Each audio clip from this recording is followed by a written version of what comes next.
everybody, this is Robin and we're sitting here at the 4Art space. Hey Suzy. Hello.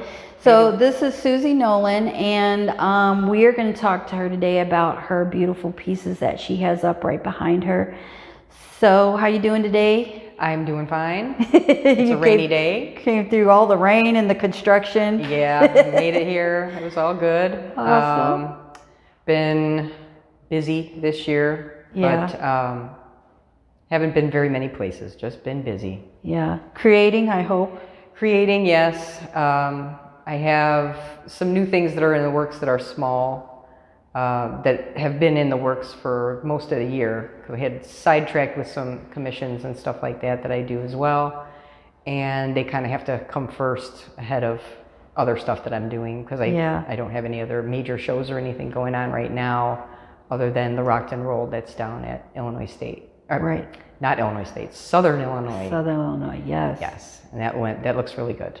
Yeah, I have not been able to get down there, but I'm glad you did. Yeah, it was a long drive from Indiana. It's a long drive. From here, it would be a long drive. It's like 5 hours each way. Oh yeah, absolutely. Yeah, I know. But beautiful campus they have down there. I'd never been down there before. So beautiful museum too. Really good light. I hope you got a lot of pictures.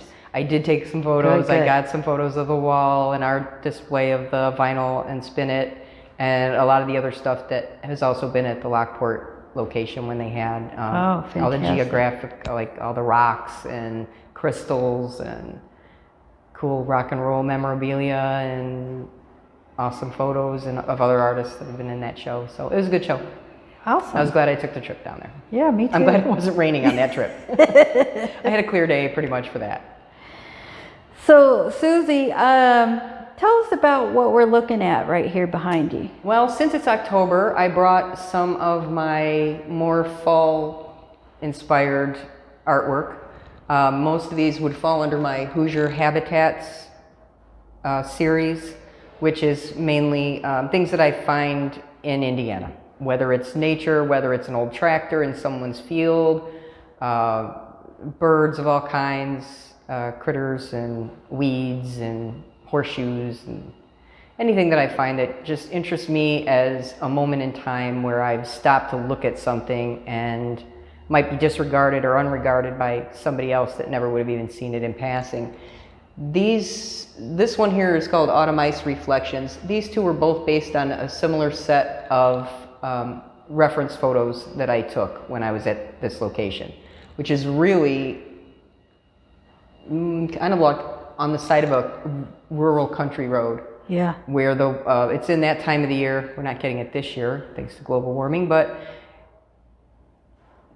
it was late, probably beginning of November, and it had iced over. It was like thin puddles of water that just keep icing and then melting during the day and then icing in the morning. So this picture is of the fog, and these geese are actually walking on ice, so the reflections are all in the water below them. And the fog was an interesting thing to try and create in this photo. It's ended up becoming more about the fog than about anything else. Yeah. And then even in the fog, it looks like their reflections are kind of ghostly in the fog, which is very interesting. Created a little ghost images through there. And then I kind of took that all a step further in this one. The fog wasn't as prominent, but the birds are more abstracted. They're more kind of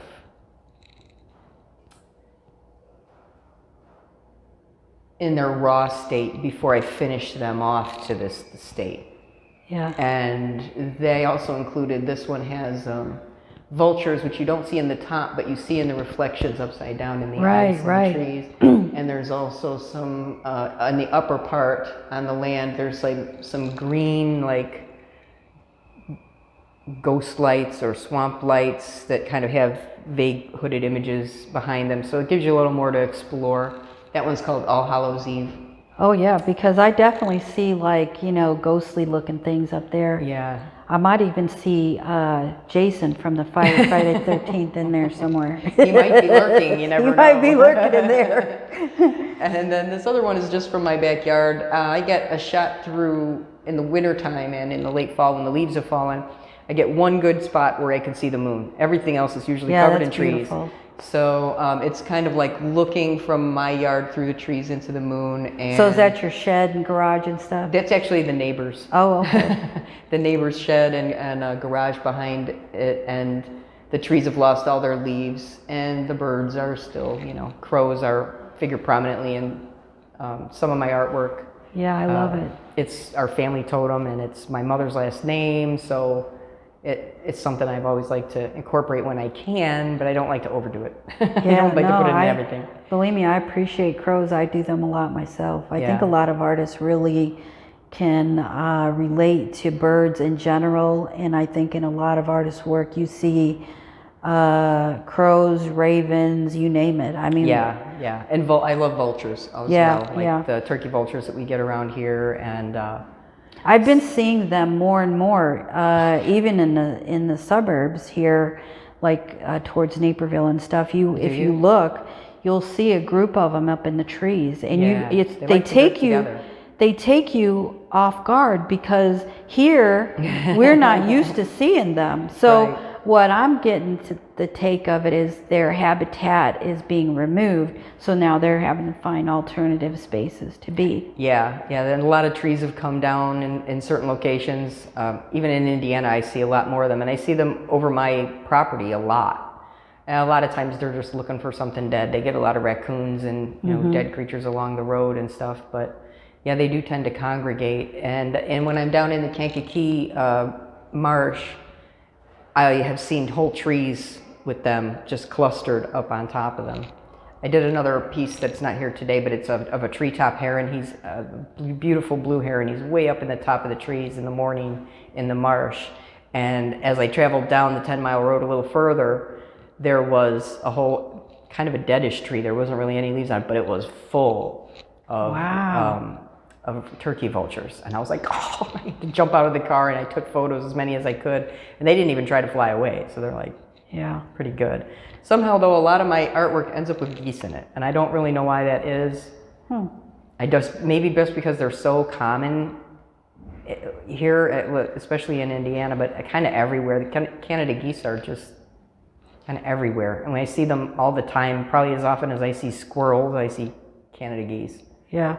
So they just kind of end up in the scenery a lot. Yeah. Now, what medium do you tend to use a lot of?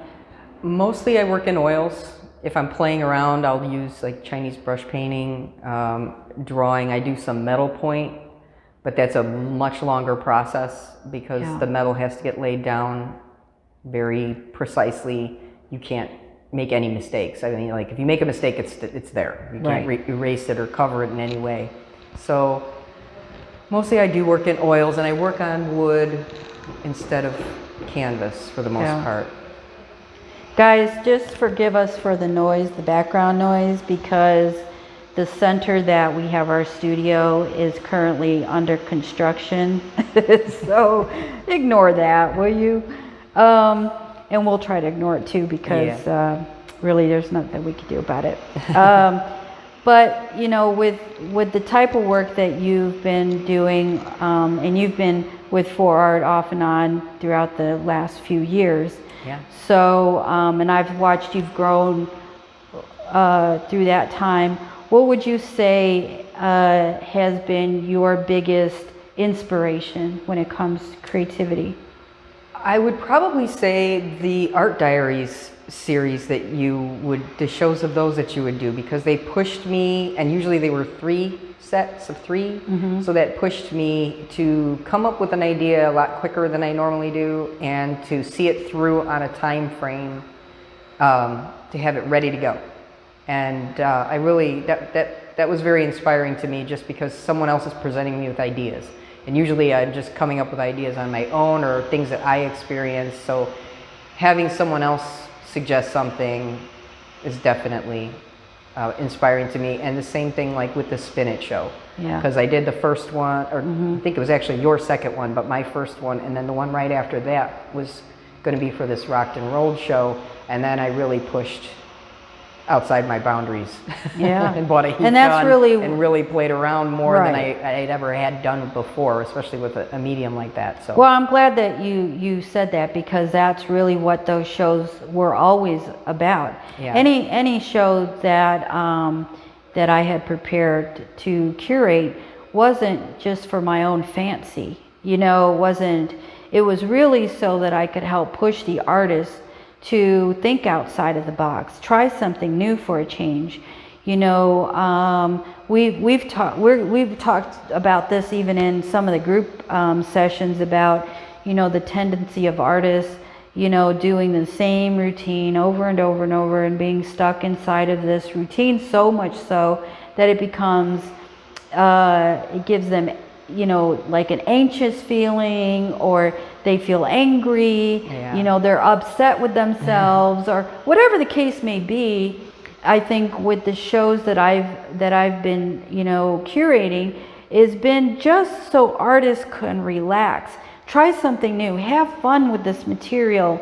You know, it's not meant to change who you are than it is to open up the senses. It's like, you know, having a taste of something, you know, a different Yeah. cuisine. Yeah. You know, yeah, you may or may not like it, but you've tasted it, you've smelled it. It's opened up the senses that you didn't know you had. Right, yeah. And the first spin it was just really straightforward. And the second spin it was like, well, I got to do something really out of my box for what this. Yeah, challenge Could be. yourself. And it was a challenge. And the skateboard one, the decked out one, also was a challenge, even though I had like the tiniest skateboard ever. And I didn't even know, because someone was like, oh, I've got this skateboard you can use here. And it was like this big, it was a tiny little skateboard, but it did the job. And I got creative with it, and I cut into it, and I hung things from it. And I was trying to find more. And it actually inspired some of the small works that I have. Small blocks that I bought, and I painted them in the round all the way, but then on the back side, on the inside, I attached crystals and fossils and things like that, so that it actually had interest all the way around. So there wasn't just a back, it was almost like a secret surprise on the back. Right. And then I've been pushing that farther to what I'm calling portal boxes, which is a small enclosed box with a sliding would be a lid or a cover. Yeah. But I stand them up, and I've painted a lot of my Irish scenes on there. So like one is of the ones of an ancient famine village ruin that I came across. But then as you look on the front side, it's the scene of like this ruined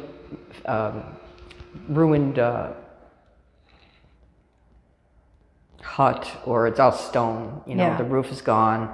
And then you turn the back side, and there's a window there that's on the structure.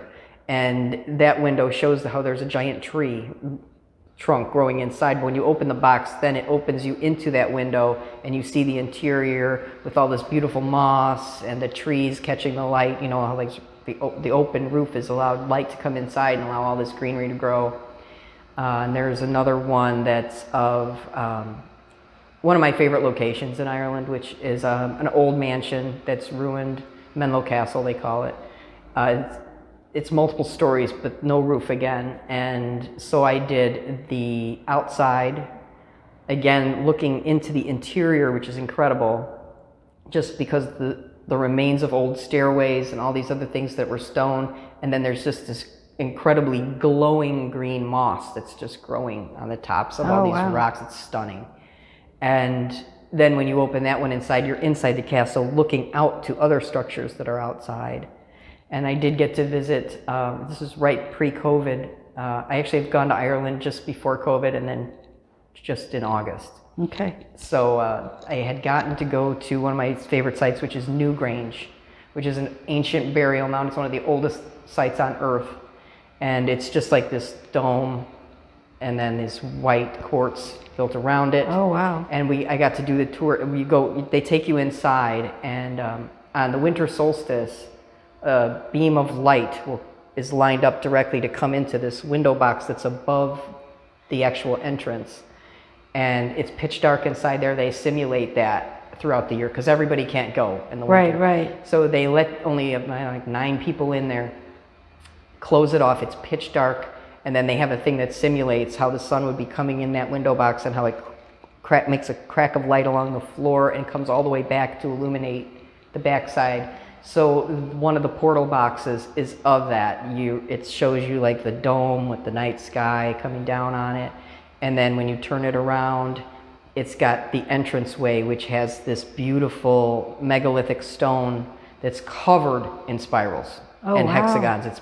It's another one of the oldest things that's been carved on Earth. And it's just this huge lozenge-shaped stone with these different carvings all over it. And then that shows the opening inside.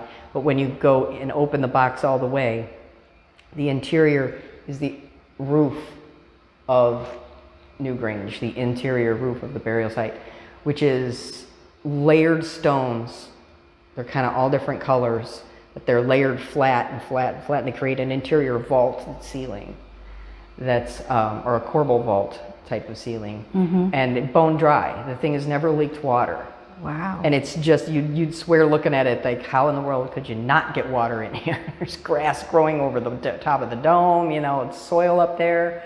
No water gets in. The way they had layered these stones, they're perfect, and it's bone dry inside. People knew how to do stuff back in the day. Yeah, so those are my, so that's like, I've discovered all these different things that I'm just kind of creating with the portal boxes. So they're actually an artwork, but they're painted inside and out, although you could put little things inside them, but they're actually painted all the way around and inside. And I thought that was kind of something that might interest people, as an art that you could have in a small space. It doesn't have to take up a lot of wall room. If you are a student and you're in a dorm or an apartment, or if you live in a condo, or if you live in a rental where you're not allowed to put nails in the wall and stuff like that. And it's something you can pick up as an art piece and hold in your hand and explore it. Right, absolutely. And get involved with it. Very tactile. Yeah. And I'm looking for more ways to be more tactile with some of my artwork as well. Now, this is something I've been talking to a lot of artists about too, is the fact that, since the pandemic has hit, now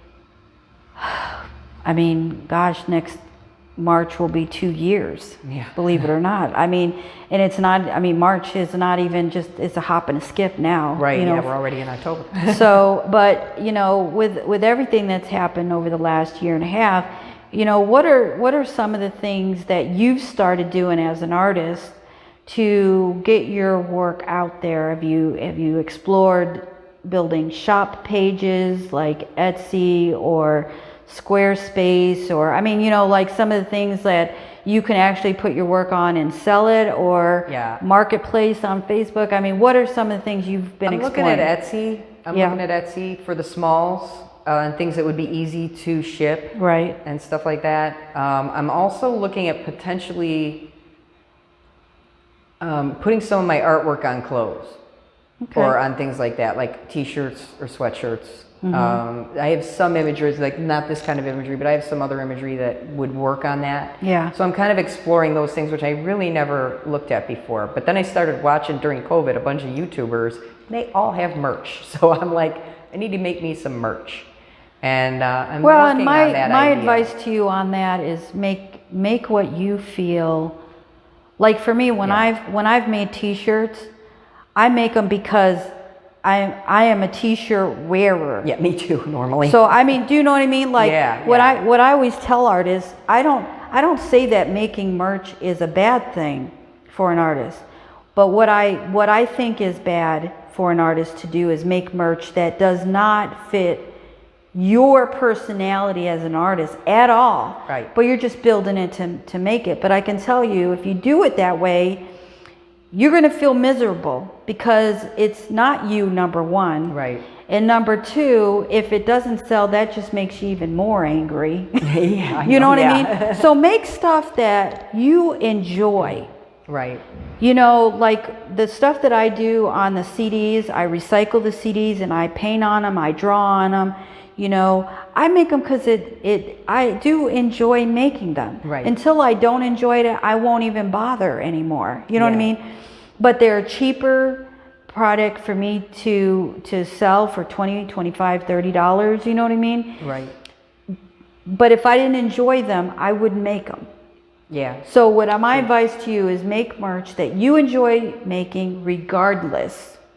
Right. You know, even though it's cheaper for people to buy, it should still be Suzy Nolan. Yeah, right, I agree. Yeah. So and definitely, I have that's the artwork big thing. that I would like to see that I want to put on shirts for me. Right, 'Cause absolutely. I'm a sweatshirt wearer, and I'm a t-shirt wearer. Yeah. Generally, in fact, I got asked by my best friend what I was going to wear today, and I was like, well, now you put me on the spot.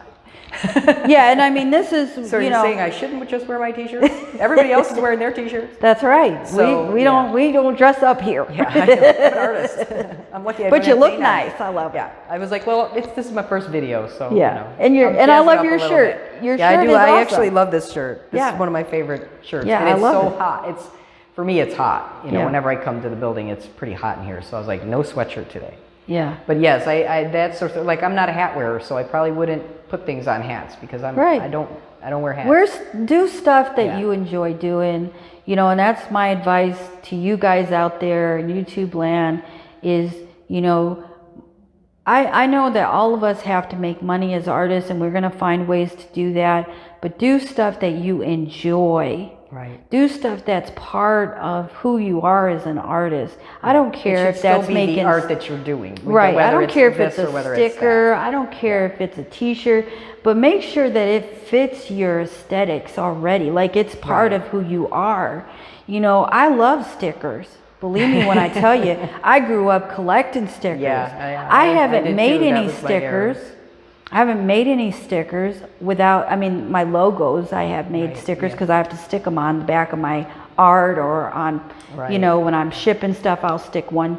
But I haven't made like art stickers because I haven't felt like that has fit me in any kind of way, really. Yeah. Now stickers have come a long way. So I don't know, maybe somewhere down the line I find what I'm working on might fit stickers. I don't know.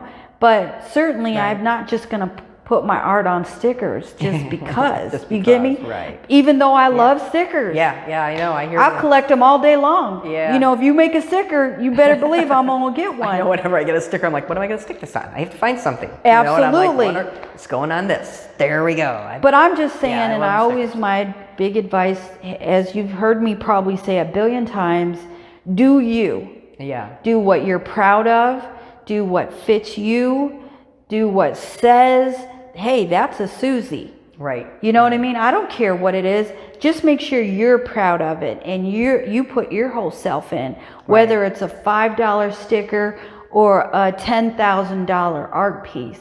All of it from that point to that point should be all Suzy. Right. I agree. Whether I'm doing metalsmithing stuff, whether whatever I make, it's like something that comes from what I do. Absolutely. And not just to please somebody. Like even doing things like the decked out and stuff like that. It's like I'm not. And we're not done with all that. But you know, it was interesting to do, and I've seen so many other ones that were cool too. And it was like, this is really like I like the sculptural aspects of some of the ways of working, and you know, working that way versus traditional. What I call this type traditional painting because it's like paint on a board or paint on a surface. But I was also, a crafty kid. I like figuring out how to make stuff. And I worked in jewelry smithing, metal smithing for a few years in college. That was one of the major things I took.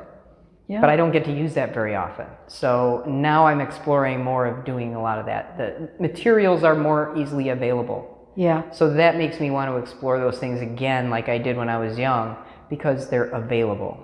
And it's much easier to get all kinds of great art supplies nowadays. Oh, yeah. You know, I love recycling material to a default because I can tell you I've got all kind of stuff that now I'm trying to, sell off because I've got overabundance of stuff. Yeah. So, but, there is nothing in my book that is free from being able to paint on or create on or use to create. Yeah. I mean, the world is a plethora. Even on the street, I'll walk past, I'll be like, do I really want to pick up that metal thing?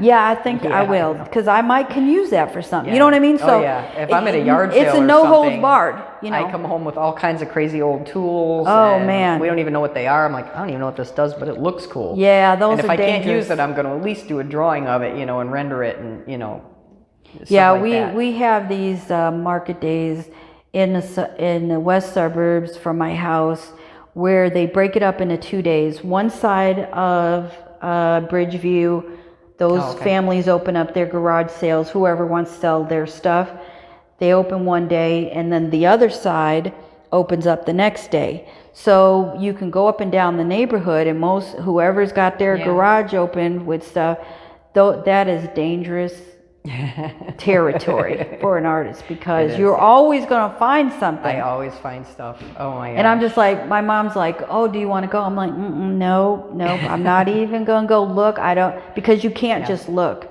You are leaving with at least a box full of stuff. Yeah. Oh yeah. At least. Yeah. I was just down at the an event that I go to every year, and I advertise there because I do I do paintings of cars. I don't paint on cars. Yeah. Not that I couldn't, but I do paintings of people's antique automobiles, antique motorcycles. And so I advertise when I go down there, but they also have a big flea market down there. And there's just all kinds of old stuff that's like, oh, this is cool, and this is cool. See the jewelry, and just like all kinds of stuff that's just random. And I'm just like, these are cool. I might be able to use these in something. And then it goes in the studio. That's why when I go to those kind of things, the moment when I can use it. I got $100 in my pocket, and that's it. Yeah. I don't pull no money. That's it. Yeah. $100, you have $100. You may spend it if you wish, but that is it. That I have to, put my foot down even on myself. Yeah. Because it can get a little overboard. Yeah. This year I found a few things. Yeah. But we'll see what I can use. Trying to get more tactile and more sculptural in some of the things that I'm doing. Yeah. Just because I have so many things lying around that I've never used. So and tons of stuff that I was like, this would be great in still life. This would be great in still life. I'm like, I need to start doing still lifes. Definitely. Because I have so much stuff. Yeah. And I'm always like, oh, this would be great in a still life. And I don't know why I think that or why it always comes to my head. But I'm like, I think I might have to start doing the still lifes that I keep talking about. I think you should. Yeah. I mean, there's a lot of stuff that I'm going to be planning to do. I did have some commission work this year, which was really great. And I normally don't ever, in fact, I don't do commissions. Oh, okay. I never, I think I've done maybe 1 or 2 in the past, but all the years I've been an artist, I just never did them, because most people, they say, well, I love your work, I would like to commission you to do something, but it's always their perspective. And I'm like, look, I'm not that kind of artist. If you love my work, you love it because of what I'm putting into it. And I can't put myself into it if you're directing me from the sidelines. Right. Now, if you want to commission me to do something and I have 100% control of it, then I'm your gal. Yeah. I get lucky with mine, because usually it comes down to, most often I'm either doing a car or a pet. So if I ask them for reference photos, if it's a car or a pet, I'll ask them, do you want the background that's in this picture, or do you want me to do something different?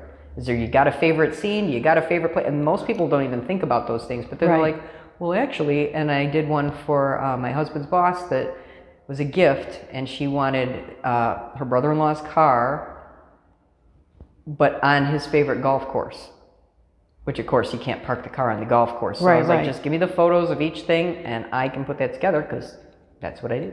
Yeah. So I do a lot of that, and I don't get a lot of flack on, people being critical or anything like that. I don't make anybody pay up front. The only thing is, if you don't pay when I'm done with it, which has never happened, then I keep it. And I set the time limit. I usually give myself a year, unless I tell you I can do it sooner than that. Yeah. Because anything could happen. And if I'm trying to create something, especially like a black car, and I'm doing one right now that's outer space, so I'm trying to create this black that I need to create, and that takes layers. Yeah. And that takes specific colors, and they tend to take a long time to dry.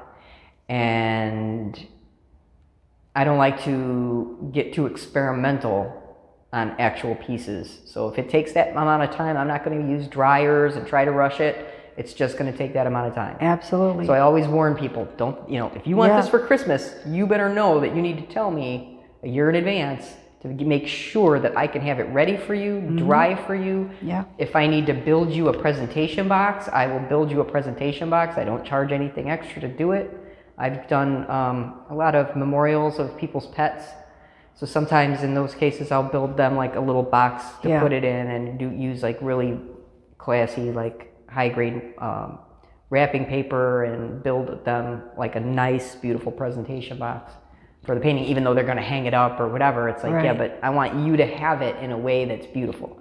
And I did pick that up from the Chinese brush painting because every supply I get from the Chinese brush painting comes in a beautiful box. Right. Everything is like wrapped and beautiful. It's just like, I don't even want to open this. I don't want to throw I know, this away. it's gorgeous. They take the time. Presentation is really key, and I always tell artists to pay close attention to that. And even when I ship something out, like you just talking about, I go through that Asian, mentality as well. Your presentation, I wrap things very nice. I use tissue paper.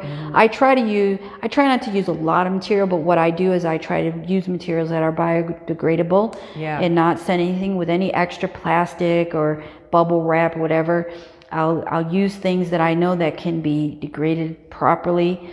But I want it to be a gift inside of a gift, like you're going to open the tissue paper, whatever. But I totally get what you're saying. Yeah, and I think with this, what you said earlier too, and because this is also a mentoring channel and artists are watching and some of them are new and trying to find their way through and navigate through the art world. Part of what I've always mentored artists to do, and I know that you've been very lucky not to have anybody really stiff you on commission work, but I know a lot of artists who have been stiff.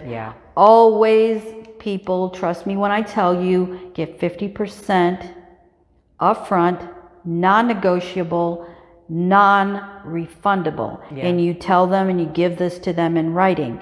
Because if you don't, I can guarantee you that at some point you're going to get stiffed on that thing. And I understand, you can keep it, but you've just worked hours. That's like working a job and then you don't get a paycheck after you put in the hours. So, I just wanted to put that in there because I don't recommend that. And in fact, when I do my luck, that's my own. That you've been super lucky. You have been super lucky, my friend, because I can tell you, I have been stiff. Oh yeah, I know. Early on when I first started, and I said never again. When I did these 2 commissions this year, I got money up front, and I also got paid because it was a good amount of money. So I got money in between. So every month or whatever that it took me, I got money. I was getting paid as I go. Oh, I got you. Yeah. But I tell people right off the get-go. That's another thing, people, I want you to understand is make sure that you are 100% transparent with your clients.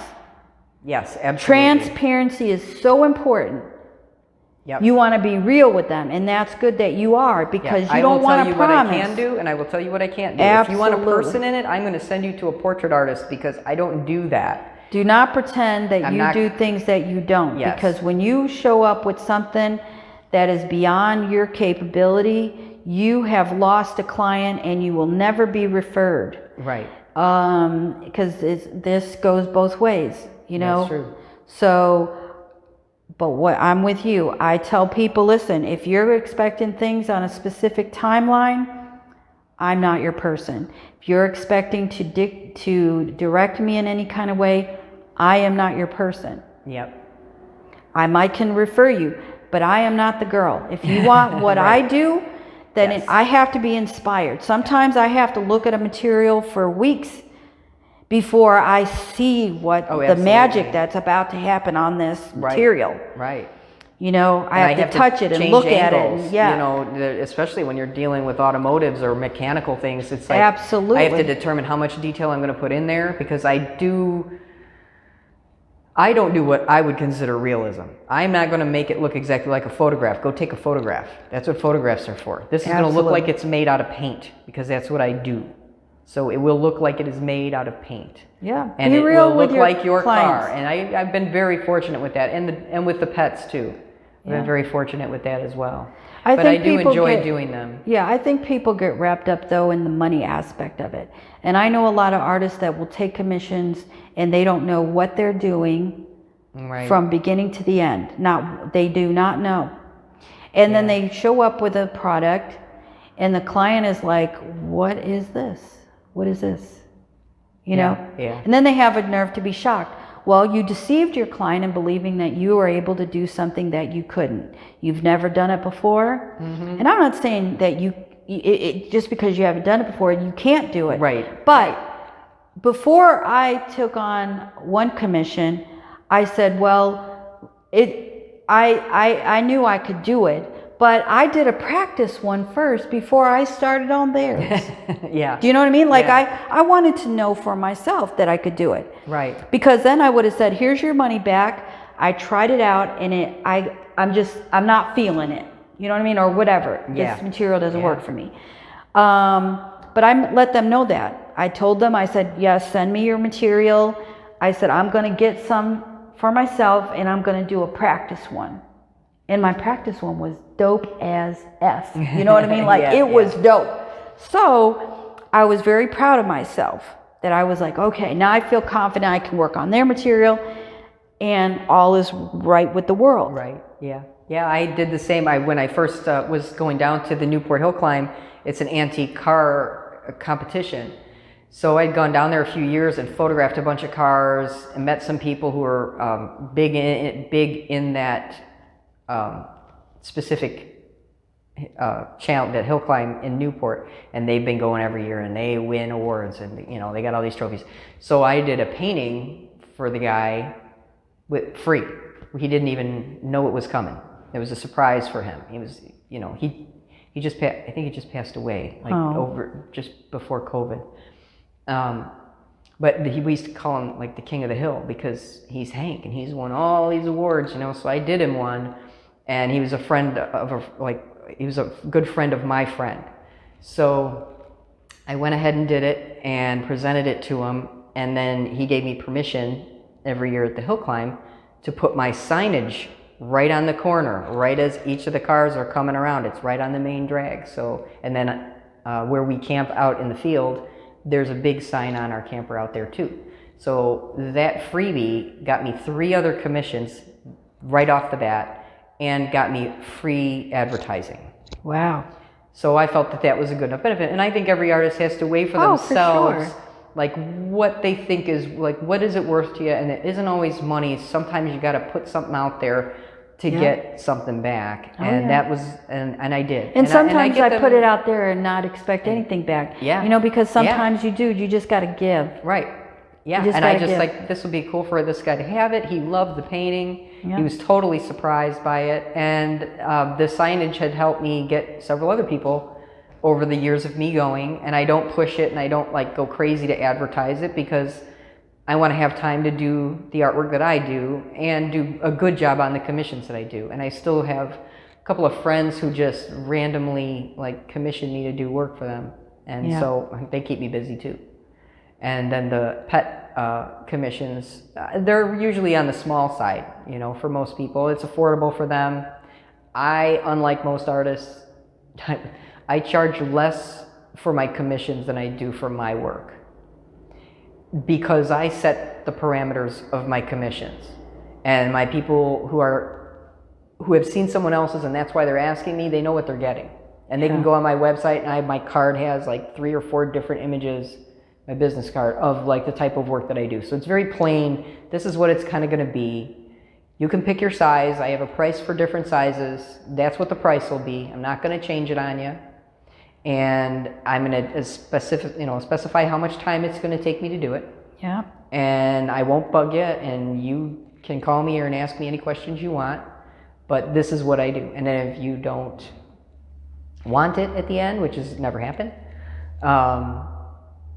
I would just keep it because I have actually made multiples of, I've done animals just off the cuff, you know, Yeah. and cars as well, because I want to see, can I do that grill? How can I do it my way? Right. Can I get that paint color in the oils that I have? Can I make that paint color? And I have people that just call me up and are like, hey, you got any car paintings? I'm looking for a gift for Christmas. And so I'll already have these little things done. And I'm like, actually, I do. And then I have that to give to somebody, and I didn't have to do anything for it. It's just something that I made. I show him what I got, and he's like, I like that, I like that, I like that. And he ended up commissioning one of mine. I've done one, I think it's on my website, called Dirt Bike Jump. He rides dirt bikes, and he's like, can you do this painting for me? And I was like, sure, it'll be this much money. Yeah. You know, and then he still came back and bought a lot of other, he's like, you got anything else with cars or motorcycles or anything? I'm like, well, I got this. He's like, okay, I'll take it, you know. And so I do end up selling them. Yeah, good. And even pets, a lot of pets that have a similar look, or, you know, people love. I've done German Shepherds for people. Other people love German Shepherds. They're like, oh, can I buy that? I'm like, well, no, that's already sold. I have the image on I have images of sold stuff on my website, just so that other people can see what I do, and get some ideas if they were interested. You know, it can look like this. It doesn't have to look just like your photo. I just need references of your pet, so I can really get a feel for what it looks like. You know, what does it look like from the side? What does his hair fall like? Some people give me, you know, a picture of their pet when it's younger, because their pet is a lot older now and doesn't look as, you know, cute and fluffy as it did when it was a puppy. So, you know, I do whatever, and then I'll put whatever kind of background in. What do you want? You want a sunset? You want trees in the background? You know, you want it on the wall? Well, there you go. Do you like color? I can put, you know, your Bichon, white Bichon with a big pop of color behind it. Or you don't like color? Oh, you like monochrome? Your house is all monochrome? All right, I'll take the color out. I'll do something that's like pattern but monochrome behind there. Yeah. So I try to give them what they want, but I don't make it super specific, and it usually works out okay. But you do have to be transparent and honest with what they're going to get, and that it's going to be your style. I just emphasize that this is my style of painting. You can plainly see it on my website, what my paintings look like. It may not look like other people's, you know. I'm not Thomas Kincaid. So if I do a picture of your house, it's not going to look like Thomas Kincaid. Right. You know. So yeah, I've actually done. Well, that's good. I've actually done pictures of a house. A woman called me and asked me to. Her father had bought a house on a short sale, sight unseen. Wow. So all she had was the little image from the listing. And she was like, would you be able to paint this house for my I want to be able to give it to him because he can't go and see the house, you know, before Christmas. And I'd like to give him, I was like, oh, sure. So I did the painting of the house in Florida. And he was all excited because he had a painting of the house he hadn't even been at yet. So sometimes little gems like that happen, and you know, they're fairly straightforward. But I put a nicer sky than the photo didn't have a good sky, because it's like of a listing, a little tiny photo, you know. So I just based off the color of the house, and I made a nicer looking background and jazzed up the lawn a little bit more with brighter green, and it looked really good. Awesome. Well, now people know who to hire for cars, I paint any pets, car, any and color. house. So I really appreciate, Suzy, that you came down and to jibber jabber with me today. Thanks for having me. This is good. You know, guys, I'm gonna put Suzy's links all in the description. You can follow her on her social media, as well as look at her website. And if there's some holiday gift giving ideas that she just gave you, feel free to contact her, and she will get on that. Yes. And I wish you all the best of luck with all your upcoming new endeavors. You too. And I hope this YouTube channel is a new way of doing things now. We'll see. I mean, it's always been on the background in terms of what I've wanted to do with 4Art, and this is, I think, the perfect timing to get this rolling. Sure. And to continue with 4Art's mission of helping to get artists' voices heard. And so that's what we're going to do to the end of time. That's great. And then hopefully somewhere along the way I'll curate some more small work shows, but we'll cross that bridge. Any online shows or something like that, maybe? Well, I don't know. I can't say that there's anything that's not on the list. So Wide open. it's wide open. It's wide open. That's great. So thanks so much, Suzy. Thank you guys on YouTube land for watching. Please subscribe. And if you like our videos, please like them. It really helps our channel to grow, and share with all of your artist peeps. Thank you very much. All right. Thanks, Suzy. Have See a you great- later. Thank you. Bye. Bye.